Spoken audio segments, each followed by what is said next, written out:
Welcome to the Q3FY23 earnings conference call of Metro Brands Limited, hosted by Axis Capital Limited. As a reminder, all participant lines will be in the listen-only mode, and there will be an opportunity for you to ask questions after the presentation concludes.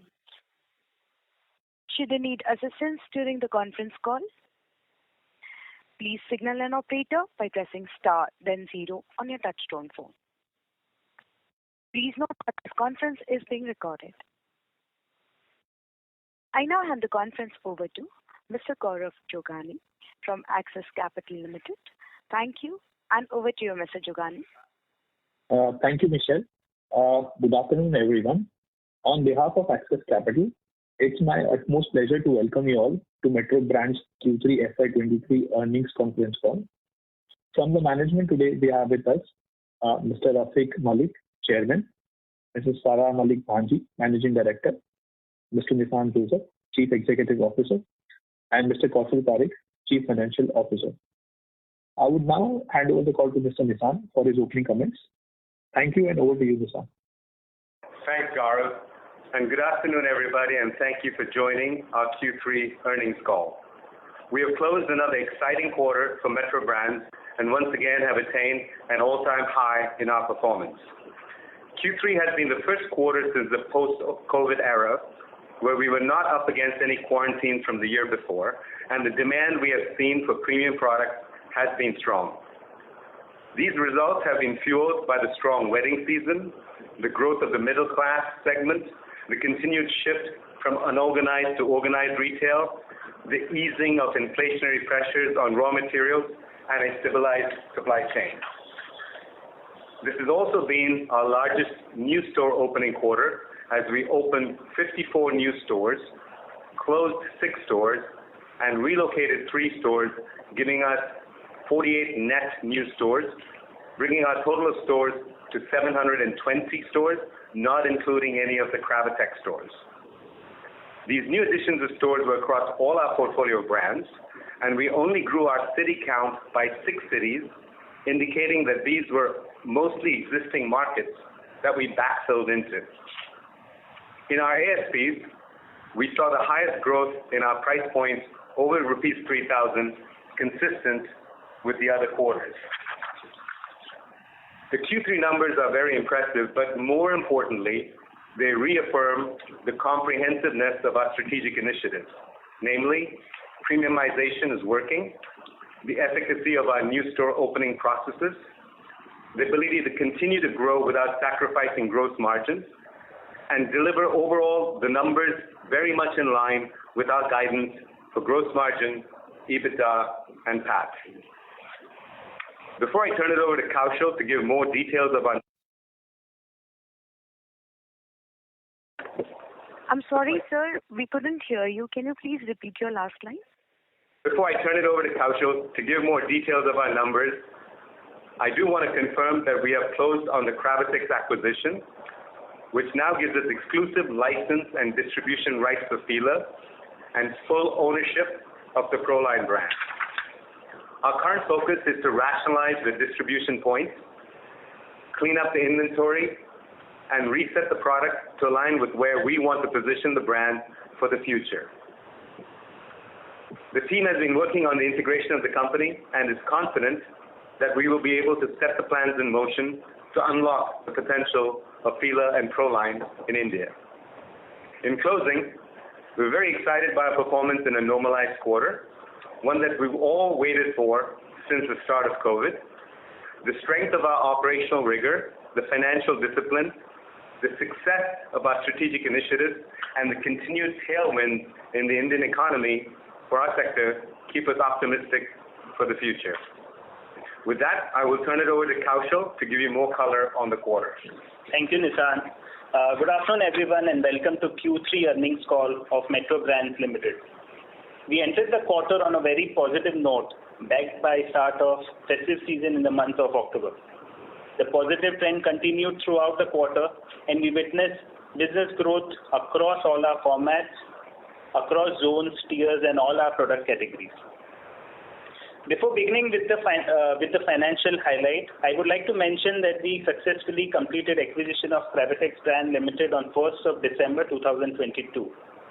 Accordingly, the consolidated results for Q3 FY23 includes 1 month performance of Cravatex Brands Limited. Slide 13 of our investor presentation provides all the breakup which is considered for the consolidated numbers. Let me now start with a quick snapshot of our financial performance of MBL, starting with revenues. On a year-on-year basis, Q3 FY23 revenue was up by 24%. For 9 months ended December, our revenue was up by 68% over last year. If we were to compare this with pre-COVID period, that is with 9 months ended December 19 for FY20 as a financial year, our revenue was up by 66% on a standalone basis. I would like to highlight again, strong growth momentum that we were witnessing in e-commerce sales is continuing. We achieved our highest quarterly e-commerce sales of 50 crores, which was up by 57% on a Y-on-Y basis.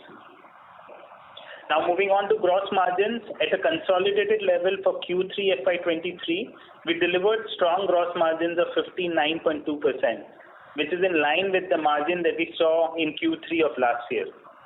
For 9 months ended December, our gross margin reading is at 58.8%. Lastly, moving on to EBITDA and PAT, in Q3 FY23, we delivered EBITDA of 34.3% and PAT of 18.9%. Similarly, for 9 months ended December 22, we delivered best ever EBITDA and PAT of 33.9% and 18.7% respectively. I would like to clarify here that slight higher reading of depreciation and finance cost that is visible in Q3 and 9 months ended December is primarily on account of lease accounting under Ind AS 116, which is primarily due to higher store openings that we have witnessed over last 9 months. As you all would be aware, under Ind AS 116, impact is slightly higher during the first half of the lease tenure and furthermore profound in the first year of the lease due to rent-free period accounting. Otherwise, the numbers are in line and in track with the new store openings that we've seen during the period. With this, I'll close and hand it over back to Gaurav to commence our Q&A session. I think, Michelle, you can open up for the Q&A. Thank you very much, sir. We will now begin the question and answer session. Anyone who wishes to ask a question may press star and 1 on their touchtone phone. If you wish to remove yourself from the question queue, you may press star and 2. Participants are requested to use handsets while asking a question. Ladies and gentlemen, we will wait for a moment while the question queue assembles.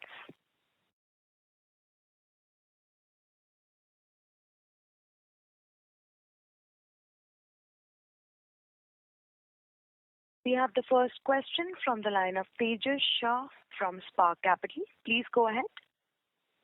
Hi. Thanks for the opportunity and congrats on good set of numbers. Just 3 questions from my side. First, can you share SSG number overall or perhaps if possible sub-format wise A? And what would be the pricing growth YOY basis versus last year in terms of inflation that we were passed on in the quarter? So that's the first question.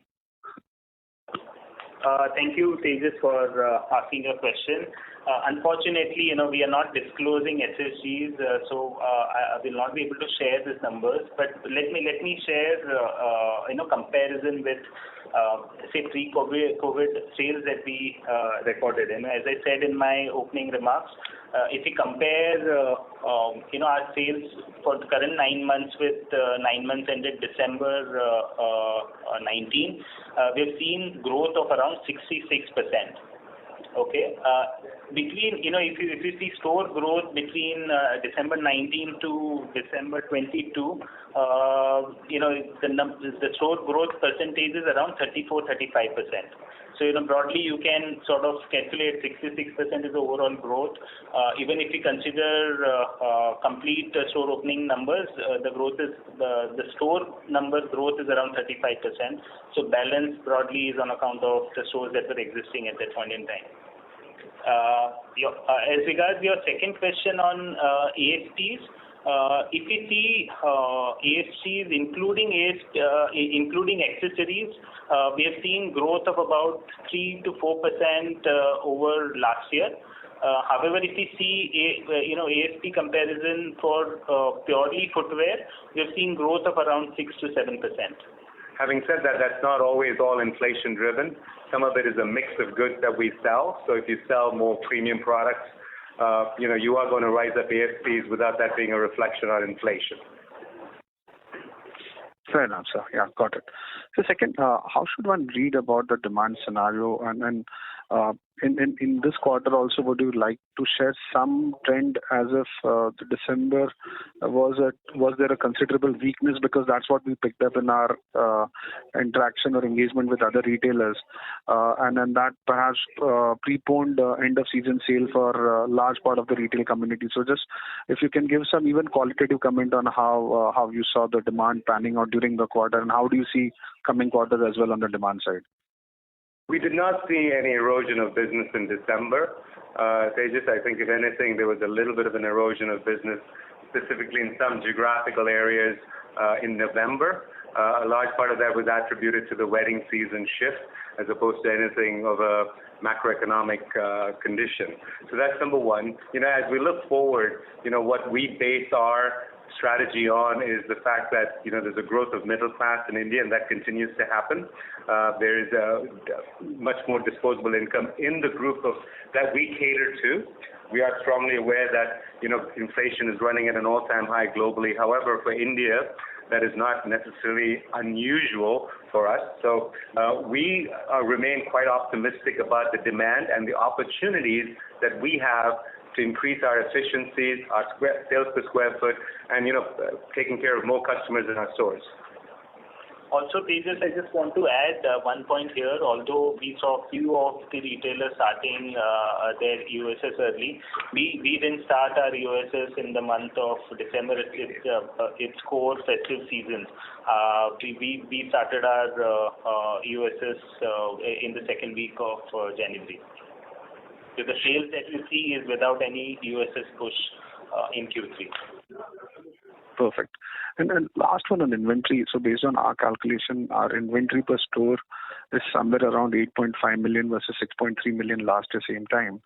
So first of all, is that correct? And you also mentioned that some loading of inventory has happened in anticipation of EOSS and perhaps aggressive opening. So if you can elaborate, usually how much early we have to stock up for at least on the store opening side? So Tejas, I don't have ready numbers. The numbers that you mentioned of 63 versus 85.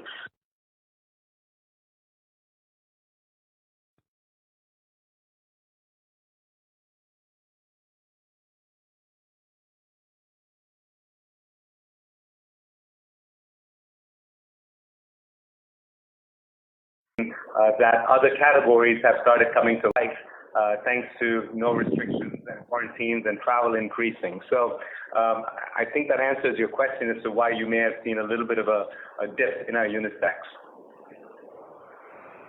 Okay, sure. And just on the previous question, when we talked about the growth in revenues, versus pre-COVID being 66%, 34% coming, 35 approximately coming from store growth. I believe 8 to 9% must have come from the online channel, and then there is 7-8% price mix, but there's still 10-12% growth, which seems to be footfall driven. What's helping helping the company attract more footfalls? Is it that competition has gone weaker, or or category changes? What's led to this kind of growth? If I am actually at the right, if I'm pointing in the right direction. So I think there's two drivers to it. The first driver being, Vicky, that the overall market continues to grow at a good pace, right? Both in terms of the existing market consuming more and more people moving from unorganized retail to organized retail. So that's number one. So the second thing is, we do feel that, there's plenty of competition out there, but we are very rigorous on how we analyze and allocate space to our categories and watch that very closely. I mentioned a lot about operational rigor. If we see categories underperforming, we're quick to act to change it. If we see something doing well, we're quick to double down on it and go after it. So it's really driven by two things. One is the market being very strong, which makes us very optimistic about the future of the Indian footwear space. But secondly, also the operational rigor that we have to ensure that we're not missing opportunities because we don't have enough of the right product, and or we have some wrong product that's not doing well that we need to minimize quickly. Sure. Thanks. Just lastly, I mean, the store opening growth seems to be quite strong this quarter. Is this, kind of indicative of the pace that we're going to grow at going forward, or there was some phasing effect out here?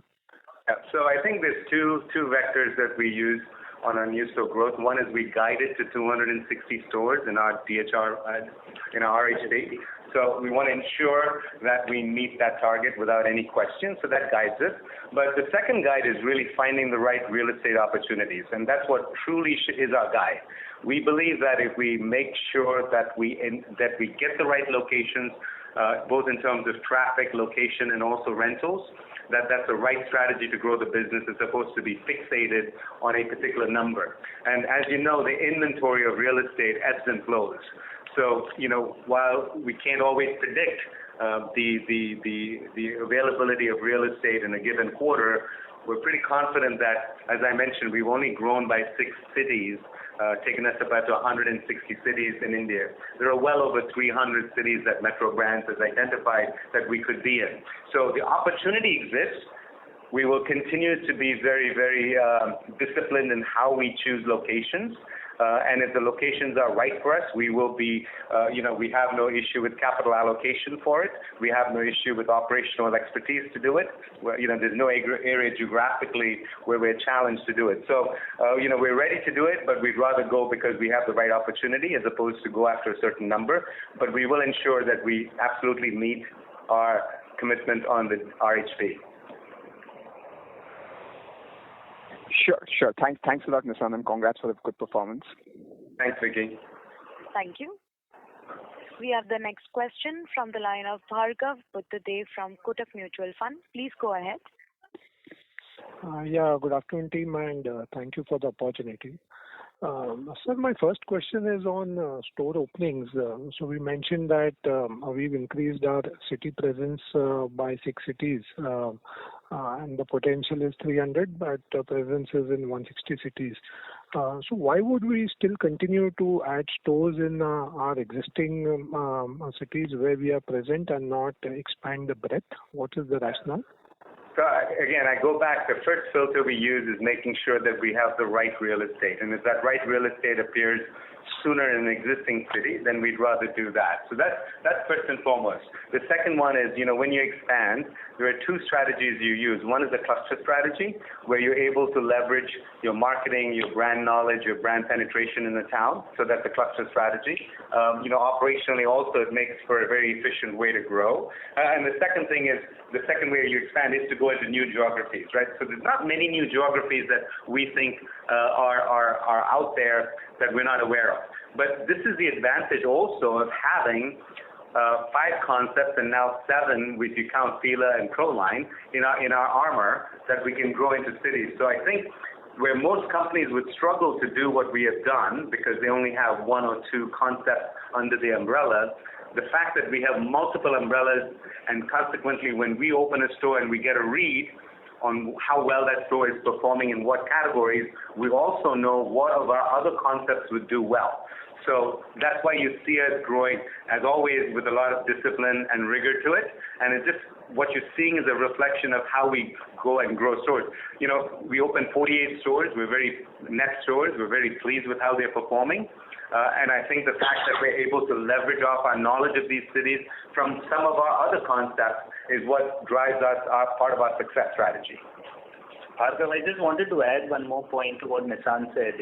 If you see, our biggest brand is Metro. We are at about 269 odd stores, and we are present in 144 cities. And if you take out top 8 metro cities, effectively, our average store per city would be like 1.5, or maybe max 2. What this shows is, this huge opportunity in terms of penetrating the existing cities, and obviously as we get more knowledge based on our existing stores, locations which are doing well, it gives us more comfort and confidence to obviously grow there along with new cities that obviously is happening parallelly. Sure. And in terms of a mix, how comfortable are we in terms of more than 3,000 MRP rising in terms of our overall portfolio mix? What number how will we be comfortable at the higher side? You're talking of what's the ceiling for it? Yeah, because obviously India is the customer segment at that price point will be a finite number, right? It won't be an exponentially higher number.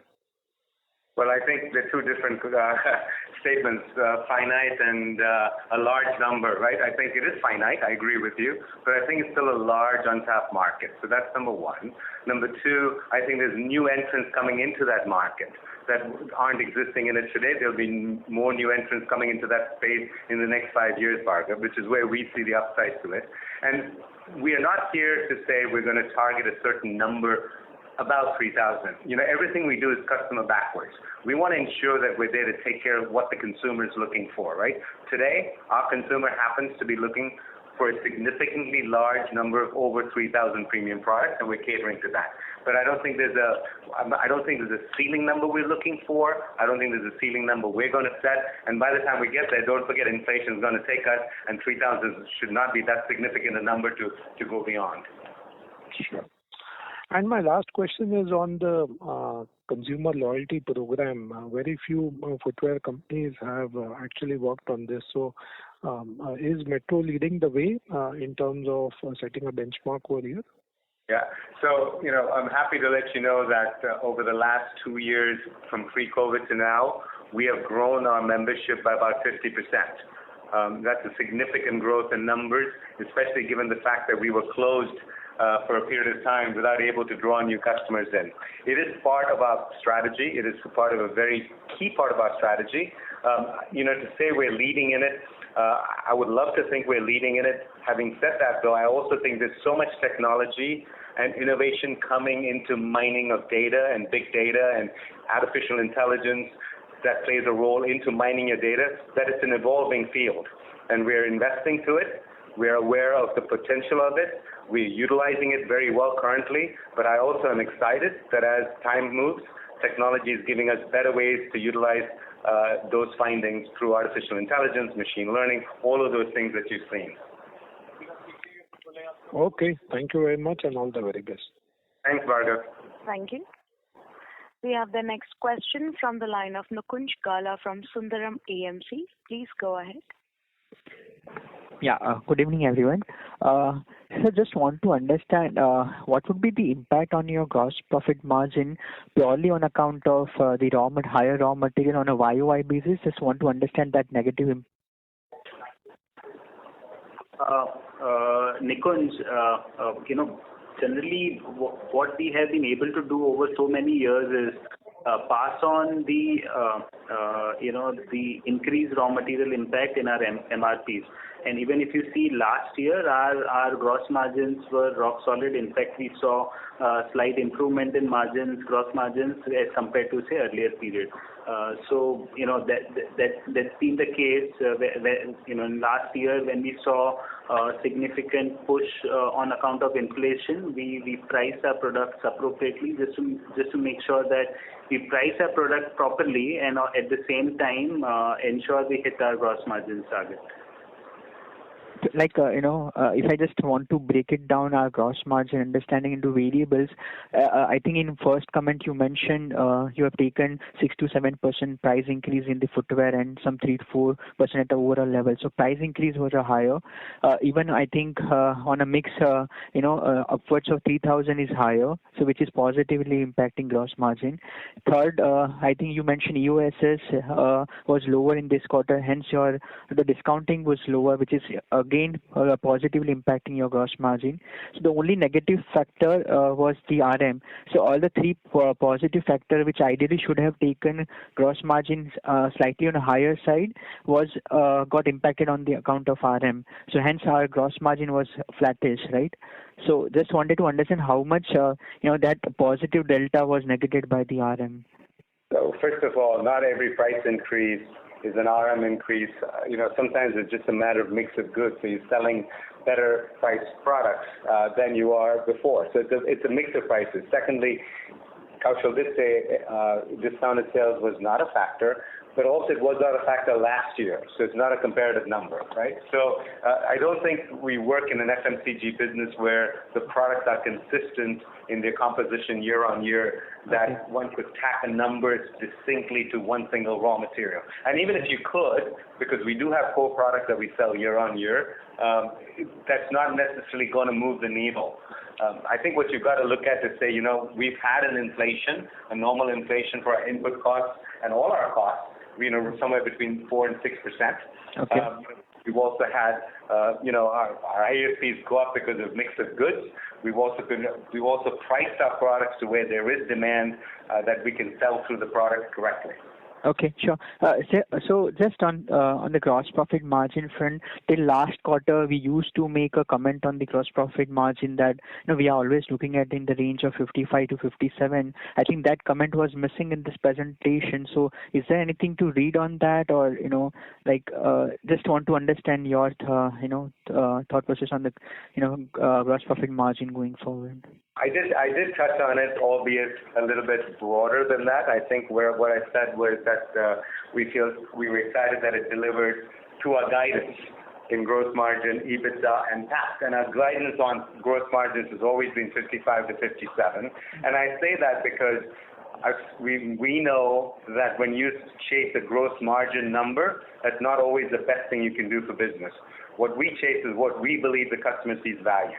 And we believe that 55 to 57 is a very good sweet spot for Metro Brands to target and hit it very consistently, as we have for multiple years.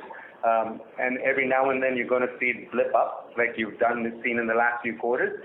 Every now and then you're going to see it blip down. But equally, I'm saying it as we blip up, that, we maintain that 55 to 57% gross margin is the range that we model our business on. I understand, sir, but where I'm coming from in the last 6 quarters, it has been always upwards of 57%. Then it becomes whether that range still holds true, or internally you might have just up in that range. Just wanted to understand. Okay, thank you. Thanks a lot for your comments, sir. Yeah. Thank you. We have the next question from the line of Madhu from Canara HSBC. Please go ahead. Yeah, hi sir. Congrats on a good quarter. So just on the Fila and the Pro line, could you give the roadmap and how the traction and what are the initiatives being taken there in more detail? Yeah, I think from a long-term perspective, we're extremely optimistic about both those brands for a couple of reasons. One, that it was a white space in our portfolio. As you know, we did not have anything in the athletic space. This acquisition gives us 2 significant brands in the athleisure space. That's number one. Number two, when you look at the market size today, it is considerable already today. And when you look at the potential for growth in sports and athleisure in the country, that is predicted to grow the fastest in the footwear segment is the sports and athleisure segment. So when you look at the forces out externally that drive it, and internally that with the white space for us, it's extremely positive. What I think is also exciting is that our operational capabilities across the country geographically, our operational capabilities in terms of managing multi-branded stores and mono-branded stores make us even a better candidate to unlock the potential of both these brands in India. The good news is the market size is so big in India for both these brands, for this category, that it has room for multiple players to do well. And we believe we will position the brand to make sure that we are leveraging its full potential. So initially you'll go through the e-commerce route more, or even general trade is an option that you'll be using for this? So initially, as I mentioned, our first focus three focuses right now is to rationalize the distribution. E-commerce is always going to be a key channel, but I don't know it's an e-commerce first strategy at all. We have mono-branded stores for Fila. We have LFS distribution for both Fila and Proline that we value and that we will continue to operate. So first is rationalize the distribution. Second is clean up the inventory, because we would like to position the brand for where we believe the market's going to be in a few years, and that's what we would want to spend our time on. Sir, and lastly, on the accessories side, any initiatives there in terms of, and what is the ASP for the accessories? Thanks. So I'll pull up the accessory ASPs in a second, but we're very excited about our accessory programs in our Metro and Mochi stores.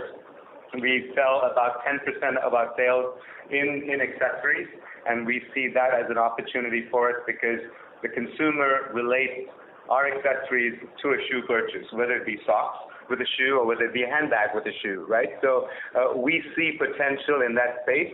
And India is a transient nation, a pedestrian nation, so they do need bags of all nature, of all kinds and sizes, and we have invested in getting a team together to unlock the opportunities that we believe exist. And the exciting part is we can improve our accessory sales. It has kept up with our growth. That's the good news. The first good news is it didn't lag behind in our growth. It was part of our growth story the last quarter. And we also believe we can accelerate it and improve our sales productivity per square foot in it. The accessories is a wide range of products. We have products that start at $299, and we have products that go up to $499. So it's not giving an average number would not be as significantly meaningful. But Kaushal, if you have a number you want to share. Madhu, if you see our average realization including accessories, it is around 1450. If we see purely footwear, that ASP number would be somewhere close to 2100. So obviously average ASP, if you are seeing ASPs for accessories, it would certainly be lower than 1450. That is an overall number. However, even within accessories, we have say bags where the accessories, where the ASPs would be higher, and we also have like say shoe polishes and shoe creams and few other products where, as Nissan mentioned, our average ASPs could start from as low as 299 and things like that. So that is what I would say for accessories. It should be in the range of around 500 if you were to take for overall accessories as such. Okay, sir. Thanks and all the best. Thank you. We have the next question from the line of Manish Poddar from Motilal Oswal AMC. Please go ahead. Yeah, hi. Thanks for doing the call. So, primarily two questions. One is just a continuation on the Fila part. So, Nissan, can you allude, let's say, how much is this inventory which you intend to clean up? Just a rough ballpark number. And in terms of stores, you're saying, let's say, you want to rationalize distribution. You already have 25 stores as per the disclosure. So just can you highlight what do you intend by these two segments just? So, that business is a little bit different than a black and brown business. It tends to be very seasonal. It tends to need a lot of refreshes. So, it's just, technically, it would be anything that came in this season and also potentially that comes into spring, summer, because it may not align with where we want to take the brand. I don't want to, at this point, disclose where we may or may not want to take the brand for a lot of reasons, not the least of it competitive. But fundamentally, Manish, that we believe we will spend the next 6 to 7 months ensuring that we clean up both distribution and inventory. And would you call out the absolute inventory? How much did you take over when you took over the asset? So Manish, if you see the closing inventory as of December, it's about 49 to 50 crores at cost. At cost. Yeah. Okay. And just one more clarity on the filler part. So did we not take the other parts? Let's say, did we take only filler and Proline, or did we take the vans and the other part in the business? The only other part in the business was vans, and we are distributing. There was a wholesale thing also, right? Something, I'm not sure. It's all part of filler or Proline. So it's their brands. We've taken over the entire brand. So that brand, okay, so the brands have three components to them. They have, obviously, they both have a mono-branded play, filler bigger than that of Proline. They have a multi-brand play, which is largely large format stores, and they have an e-com play. Both brands have all three channels present today in distribution. And yes, we've taken over all of those channels. And then as far as the other question was? Manish, so there are, as Nissan mentioned, it is Fila, Proline, and Vans is what is continuing. CBL also had some sort of health equipment business that was liquidated prior to us taking over. So, that portion is not taken up, but everything else, because we bought 100% shareholding of the company, so everything else that was in the company has come on to us. Okay, fair enough. Thank you so much. Thank you. Ladies and gentlemen, in order to ensure that the management will be able to answer questions from all participants, please limit your questions to 2 per participant. Should you have a follow-up question, please rejoin the queue. Thank you. We have the next question from the line of Ankit Kedia from Phillip Capital. Please go ahead. So a couple of questions from my side. First is, given that the RM inflation is now peaked out, do you think the company has the ability to take price increases next year? While I understand premiumization could happen, and it's happening, but purely on the price increase, do you foresee taking price increases across? I'm sorry to interrupt, Mr. Kedia, your voice is fumbling. We are not able to hear you clearly. Can you please use your handset to ask a question? Sure. Can you hear me now? Yes, this is more clear. Kindly proceed. Yeah.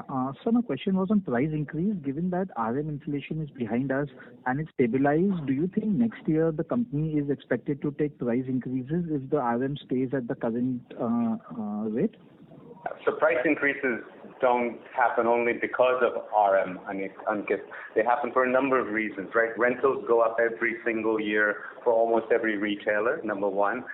We all know that cost of living goes up every single year. So raw materials aren't always the driving force. They are one of the driving forces. So given that, we're constantly evaluating our prices and we always have a cadence of increasing our pricing quite consistently to ensure that we never get behind the curve, because the reality is if you don't increase your prices, you're not going to be able to sustain and then if you're any kind of business that imports any product, there's always an exchange rate factor, there's inflation, there's rentals, there's employee wages, there's minimum wages. All these things add to price increases. It's almost inevitable that every year you have to have price increases. Sure. My second question is, regarding FitFlop. It's been more than 1 year, we have taken the brand. We have opened only 2 EBOs of FitFlop. Are we doing justice to the brand, or do we have some agreements with them? We need to open X number of stores in particular number of years. And over the next 2 years, what is the guidance on FitFlop store opening? So I think we are very comfortable with where we've done with the brand. The first thing we had to do, by the way, was as we found out with Fila, there was an incumbent here. The difference between Fila is we were aware of it going into it. The difference with FitFlop is we were not aware of what the incumbent did or didn't have, so we had to clean up inventory in the marketplace first and foremost. The second thing is we believe it's a premium brand that needs to have controlled distribution. The third thing is we're not going to open stores because there's a number to hit. We're going to open stores only because it makes financial and brand sense to open it. We're fully aligned with FitFlop on our opening strategy. They're extremely pleased with our performance in India, and so as are we. Also, Ankit, just to add, at the start of the year when we signed the agreement, we had guided that we would be opening total 4 to 5 stores in current financial year. We are on track for that. Sure. And my last question is on Ind AS. Kaushal, you highlighted, the depreciation was higher due to Ind AS accounting. What was the PBT impact for 9 months, if not quarter, due to Ind AS accounting in our standalone financials? If you can just. This number was around 20 CR for 9 months ended December. That's helpful. Thank you so much. It is a non-cash expenditure, and as you would know, Ind AS, a typical accounting, in the first half of the lease, first half tenure of the lease, you have negative impact. The expense that you book in financial is more than the rentals that you pay, and in the second half, it starts unwinding. So that's how it sort of works. So the 9 months impact due to Ind AS accounting is around 20 crores. Yes. That's helpful. Thank you. Thank you. We have the next question from the line of Jignesh Kamani from GMO. Please go ahead. Hi. Just want to understand more on the FitFlop. Can you show some light how is the revenue profitability is in line with the Crocs for the one store which is close to 1 year old? And in terms of opportunity size, how many store FitFlop can have in 4-5 year down the line? So from a revenue standpoint, profitability standpoint, one thing we always make sure we do is that any new acquisition we do meets our expectations.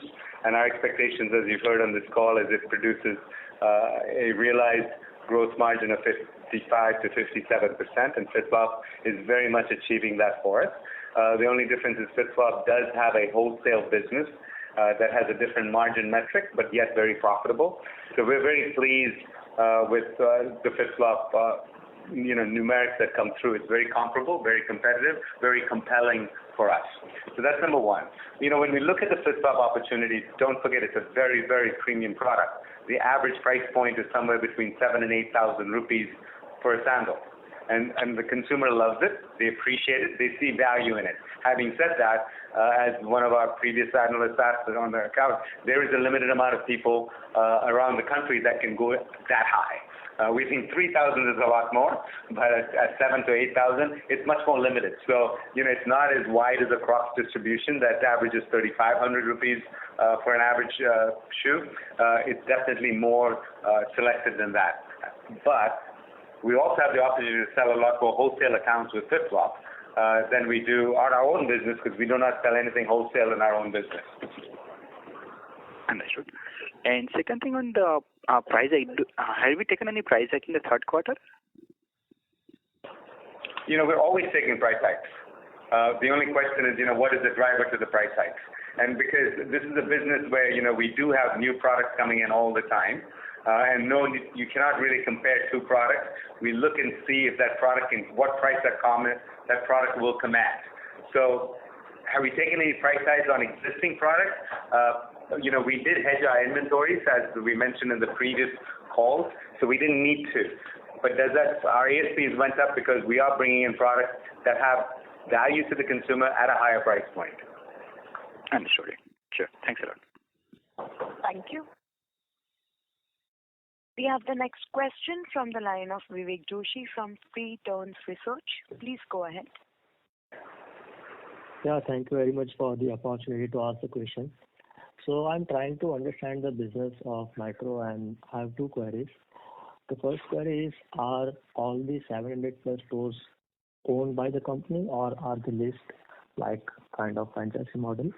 And second is, what is the approximate market value, hypothetically, if we could sell all the stores right now? If you could give some number. Okay, so to answer your first question, out of the 720 stores in our chain, only 9 are franchisees, and all of those exclusively in our Walkway division. That's the only division that has any franchisees in it. The rest of the 720 stores are all company-owned, company-operated stores. We believe that is the strongest way to run our business. We're well capitalized as a company. As you can see from our financials, we're not in any way handicapped by owning and operating our own stores. It also gives us operational excellence in all geographies in the country. So that's number one. Secondly, your second question is really is something that we don't even consider. We've never ever tried to put a valuation on it because we just aren't in that business. But I want to make sure you're not asking if we own the real estate in those stores, and the answer is we don't own the real estate. We own the lease, right? So if you're asking me what the real estate value of those stores, I wouldn't know because we don't own it. But if you're asking me what's it up for sale for, it's not up for sale. So I wouldn't know either. Vivek? Okay, got it. Thank you very much for answering. Thanks. Thank you. We have the next question from the line of Aliasgar Shakir from Motilal Oswal Financial Services. Please go ahead. Yeah, thanks for the opportunity. So just on your store additions, last 9 months we have done about nearly 95 odd stores against our average annual guidance of about 80 odd stores. In fact, now we have also FitFlops and Fila. So, could you share what should be our annual store addition, going forward annually? And related question is, how do you think Fila should grow over the next 3 years, both from, new store addition as well as, other channels of growth? So, as I mentioned, what we're focused is on two things, Aliasgar. One of them is ensuring that we meet or exceed the 260 stores that we submitted in our RHP, and we're confident that we will achieve that. That's our one vector of focus. The second vector of focus is opening the right real estate, right? So we don't want to come up with a number that we get fixated to opening that in any way decreases our financial discipline or in any way, threatens our operational rigor. So we want to stay very focused and say we want to open the right stores at the right location at the right time, as opposed to trying to hit a number. But we will hit the 260 number that we promised to, and that 260 number does not include FitFlop stores when we went public. So that's number one. Number two, when we look at the runway of growth for any brand such as Fila in the market, right? I think what one must do is look at what is the stores and the distribution and the sales of other brands in the same space, and I think most of the other brands are in the 300 plus stores range. They have distribution points that run in a couple of hundred over quite a few hundred distribution points. And those are all vectors that I think you can use to say that makes meaningful sense. Understood. This is very helpful. Just on the follow-up on the store addition, you mentioned 260 stores. That was over a 3-year period, which implied about 85 stores. So, does that number now go up significantly on an annual basis? We're going to open every store that we can that we believe is the right opportunity for one of our concepts to open in, Ali. Okay, thank you very much. That's helpful. Thank you. We have the next question from the line of Akhil Parekh from Centrum Broking. Please go ahead. Thanks for the opportunity.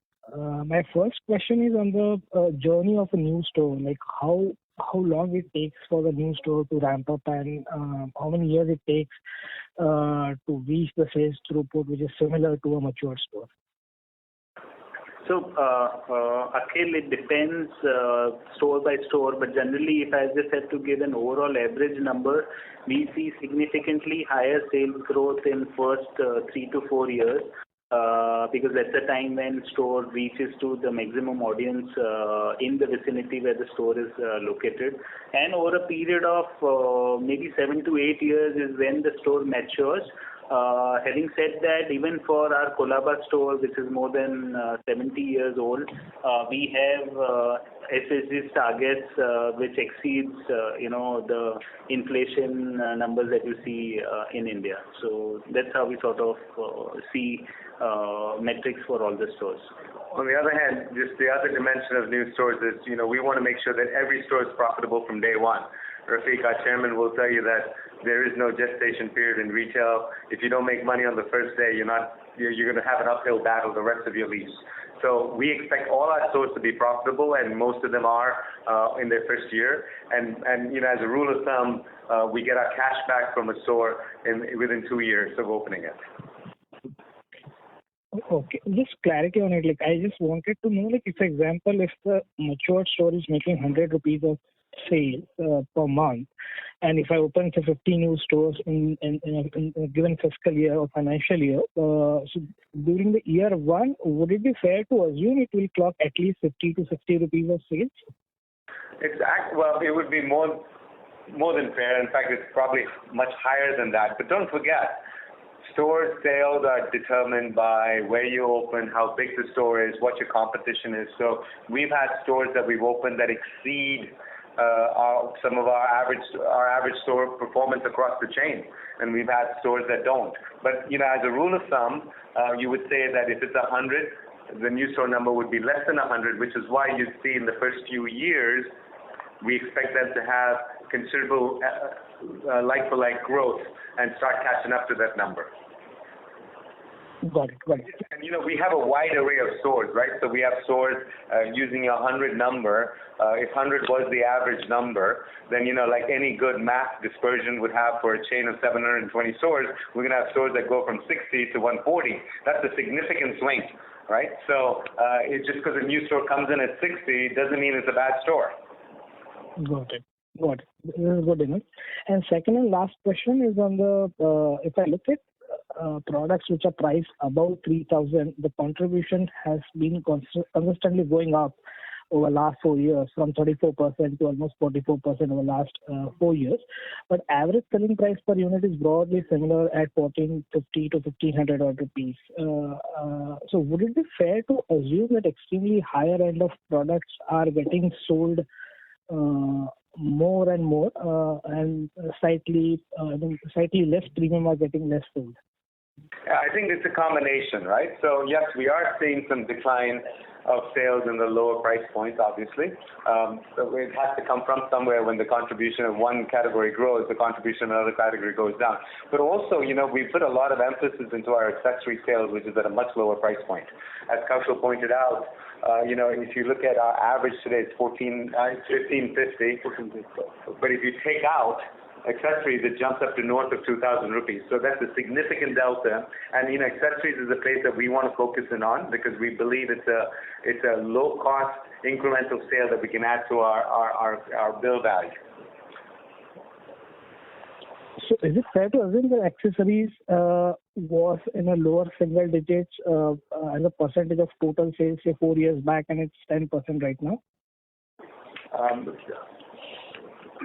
I would have to check on that. But while he's checking on that, we also see, to give you an example of accessories, one of our best-selling accessories is actually the gibbet line, which is a charm that goes inside the Crocs shoes, right? That sells for $299.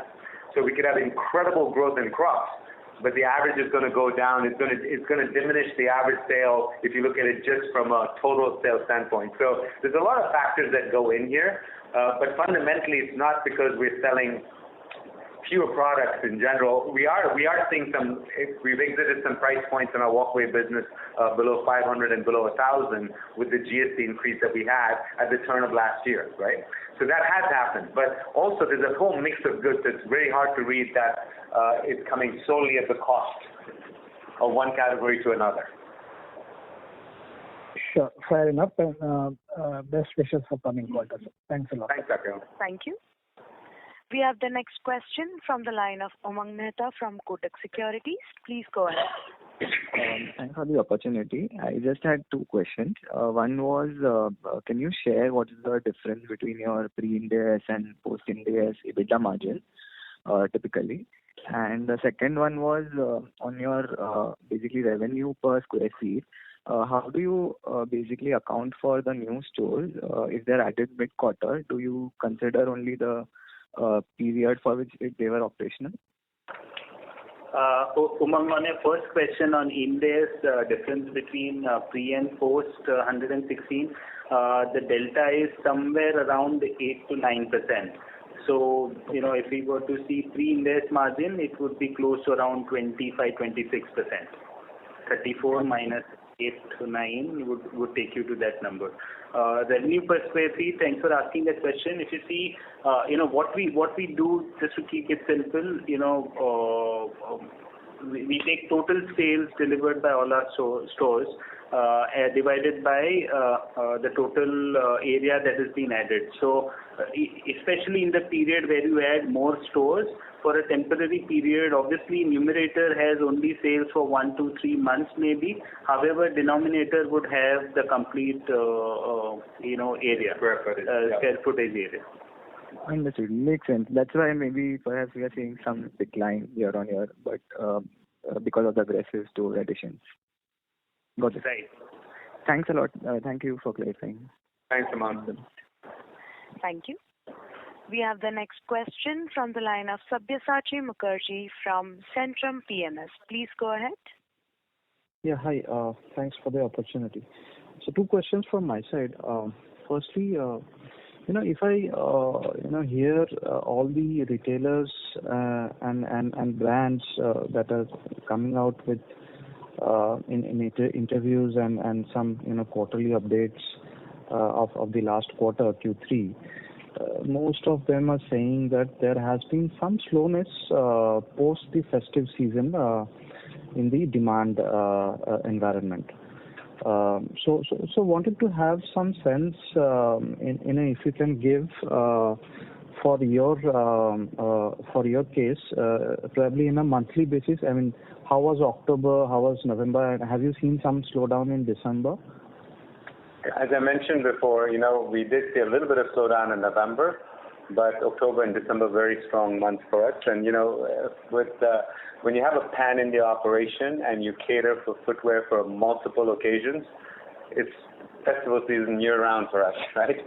We'd go from Durga Puja to Onam to Janmashtami to Lori to wedding season. So I can't speak for other retailers, but we've definitely not seen that. Of course, nobody's posting 60% gains over last year like we used to, simply because we now have true numbers to go against. So we are seeing some realistic numbers finally after many, many years of waiting. But we see a lot of strength. It also goes to show you the diversity of consumers that we cater to. It's not only just festive that people come to us for. There's a multitude of reasons that they come to us to take care of their footwear and their wardrobe. Got it. My second question is, a bit of fundamental one. So if I look at your product mix, the pricing mix, the bucket of more than rupees 3,000, that bucket, sales contribution has moved from 34% to 44% in the last, let's say 3-4 years. Whereas the sales from tier 2 and tier 3 cities have increased from, I believe, somewhere around 28-29% to currently around 32-33%. So this is in generally contrary to the belief that the tier 2 and 3 cities would be having a lower affordability compared to vis-a-vis metro and tier 1. But this theory actually falls flat if I look at the premium product mix for your case. Can you throw some light on this thing? It's hard for me to throw some light on your theory, but I can definitely tell you from our end, we believe that tier 2 and tier 3 cities are a significant opportunity for most of our concept stores. Not all of our concept stores, but most of our concept stores.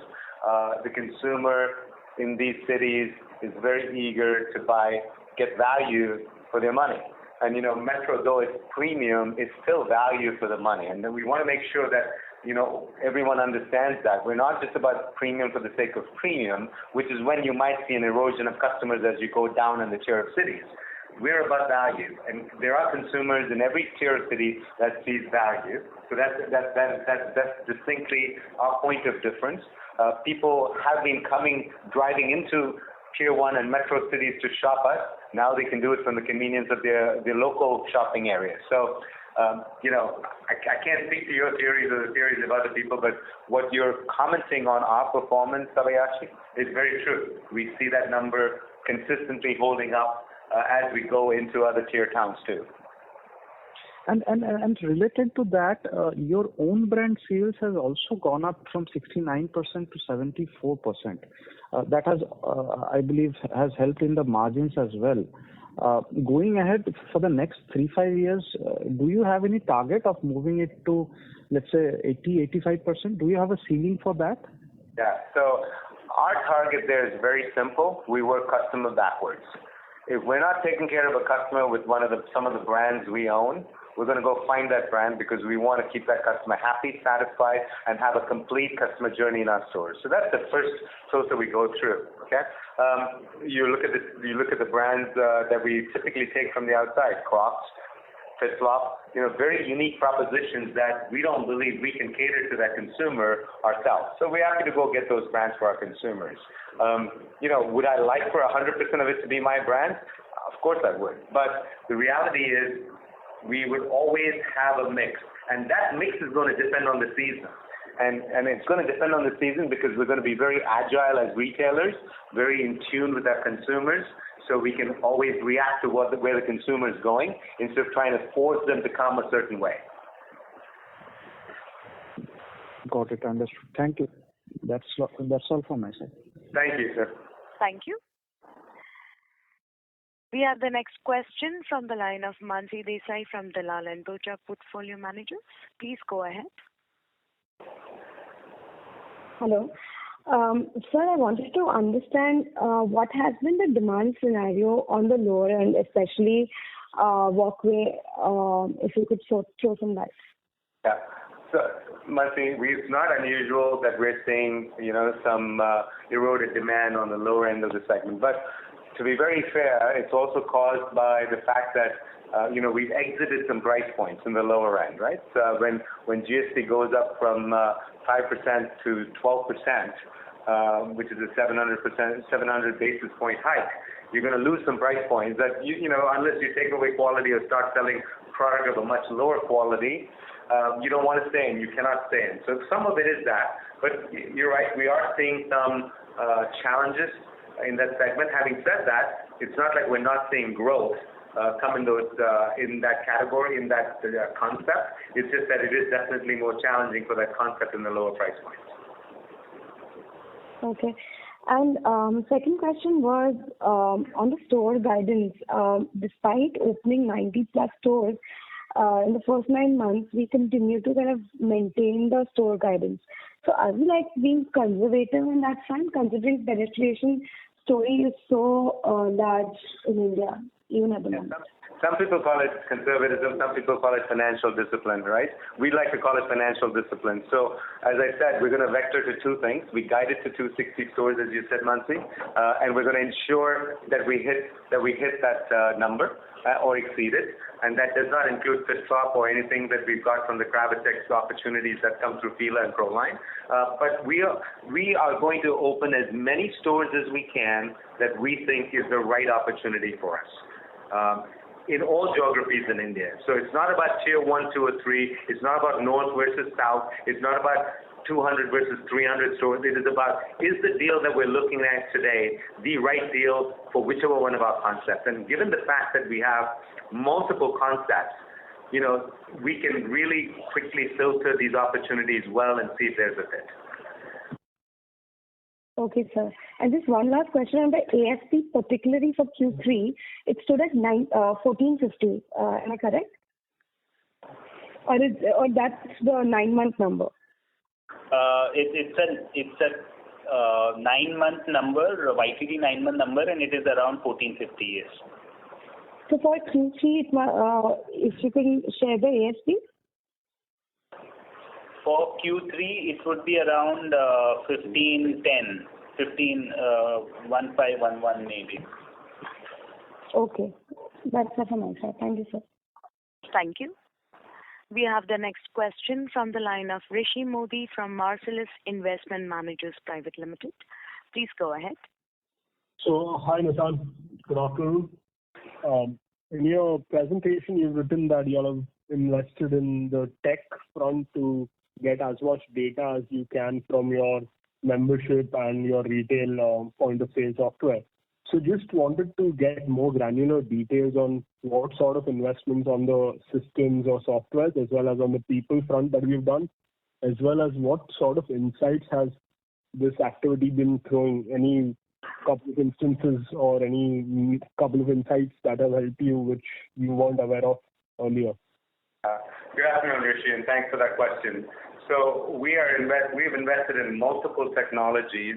As you know, all these tech stacks all offer something unique, and they have to speak to other tech stacks. So integration becomes quite the challenge as well. But we do have OMSs, CMSs, and WMSs now syncing. So our order management catalogs, catalog management system, and the warehouse management system now all syncing with each other. That's a significant both investment in time and in money that we've done to get these programs installed in our company. And we're still not completed with it because we believe we want to layer on other technologies, like I mentioned, of artificial intelligence, picking up correlations between data points that we would not have normally picked up on. Don't forget something. It only answers the questions you ask it, whereas AI will figure out what you need to be looking at as well, and that's what we're excited about. We've done an extremely good job of mining what we have today.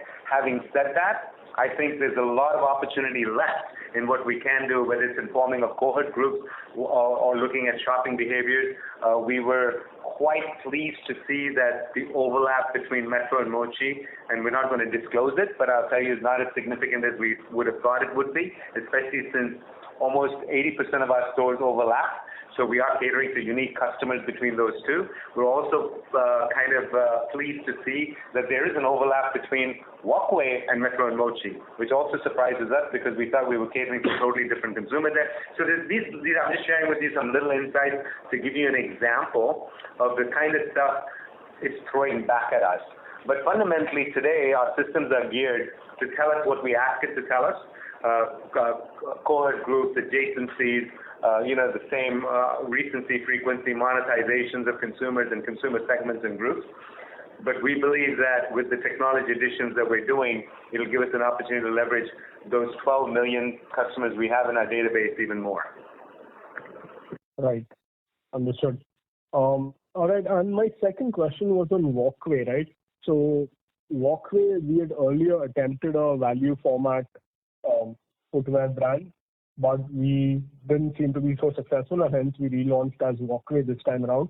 So just wanted to understand what learnings have we picked up from the last time around, what have we changed based on those learnings, and what's the confidence given that we have scaled up Walkway really fast, really well, 64 stores, I think by 9-month FY23. So just wanted your insights on the value format. Yeah, so I think we've tried a lot of different things with Walkway. Some of them have worked, some of them have not worked. As you know, last year about this time, we exited the SIS stores that we had in a value format department store, right? So it is one of those things that we will continue to experiment with. It is a different business from our core premium business. It requires different real estate. It requires extremely different product lines. It requires a different sales force. And, these are things that we have been unwinding and putting together very carefully. We believe we are now strategically positioned to focus Walkway in the south and the west of the country, where we've had the most success with it. I think it's still a work in progress, but we're quite pleased with where it's going, but I think it still has some work to do. And given the fact that we've gone through this K-shaped recovery and seeing some pressure on the lower segment of the business, that definitely hasn't helped it. But I think these are just periodic things that happen in the life cycle of a retail concept. Right. So, Nissan, just a follow-up on this Walkway piece, right? So what sort of a team have we created for Walkway? Is it an existing Metro team which has been allotted to the Walkway team, or have we hired someone from a relevant value format background? So just to be clear, all our business units are run by individual, what we call SBU leads, right? So each of these strategic business units have a leader in place. the people running the walkway business come from the value business. They do not come from Metro and Mochi. They come from the outside. They come specifically from this industry. And we look for that kind of talent to put into that business because we know it's a different business to ours. Right. All right. That's great to hear. I'll reserve my questions for some other time. More questions, and I'll pass on the baton to someone else. Thanks, Rishi. Thanks. Thank you, Nissan. Thank you. Thank you. We have the next question from the line of Gaurang Kakkat from Haitong Securities. Please go ahead. Yeah. Hi, sir. Congratulations on a very good set of numbers. So I have two questions. Firstly, in terms of the Gravitex portfolio, like we have a vision in terms of scaling this business over the medium to longer term. Say for the next 1 or 2 years, how much would the investment would be required in this business? If you can quantify that, maybe in terms of, say, impact on the metro margins. That would be the first question. So Gaurang, let me break this up into two parts. In terms of investment expected in this business, it's still work in progress. But as of today, we have funded them by 115 crores.